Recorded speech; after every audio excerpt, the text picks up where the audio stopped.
Once upon a time, the king and queen in a faraway land had a little baby girl. They were so happy and all the bells in the land rang with joy. Fairies from all over the kingdom were invited to a grand party to celebrate.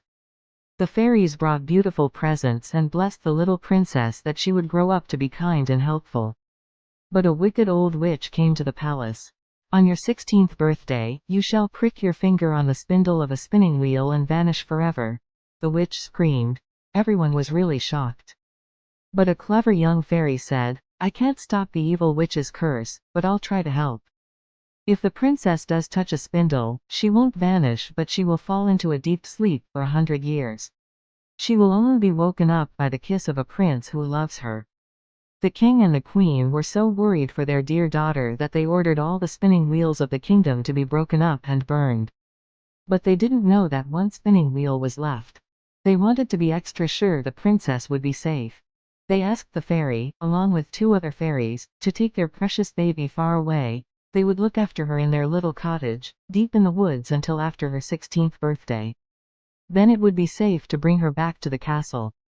The princess grew up not knowing anyone else except the 3 fairies. They were so much fun and she called the 3 of them her aunties. She made friends with lots of the animals in the forest near the cottage. She loved to play with the birds and the deer, the rabbits and even the little mice. From the time she was tiny, she was told she must not go too far away from the cottage. She didn't mind. There were plenty of places for her to play. The princess had grown to be a lovely, kind young girl. On her 16th birthday she was taken back to the castle. As you can imagine, the king and queen were so happy to see her. And she was very happy to see them, too. After she had rested from her long journey she thought she would have a look around the castle. She found a secret room at the very top of the castle towers. Then she saw an old woman bent over a spinning wheel. "Please can I have a try at that?" she asked politely. But as soon as she touched the needle of the spindle, she fell to the ground in a very deep sleep. The witch's spell had come true. The king and queen were very unhappy now and ordered the servants to take her to the grand room where she would lie for many years. The whole kingdom was sad for Sleeping Beauty. The fairy watched all this. She waved her magic wand and said, "Let the whole kingdom fall asleep with the princess so when she is woken by her prince, she won't be alone." The moment she said all this, all the people and animals in the kingdom fell asleep just where they were.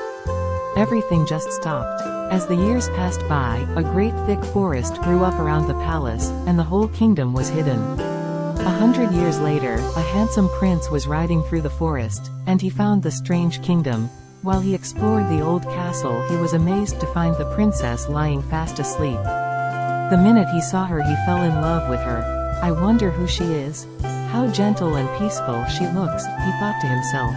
He leaned down and kissed her hand. Instantly, the spell was lifted and she blinked her eyes awake. Then all the other people in the castle woke up too. Then, everyone in the whole kingdom woke up. All the people started to do what they had been doing when they had fallen asleep 100 years before. The thorns and vines around the castle just melted away.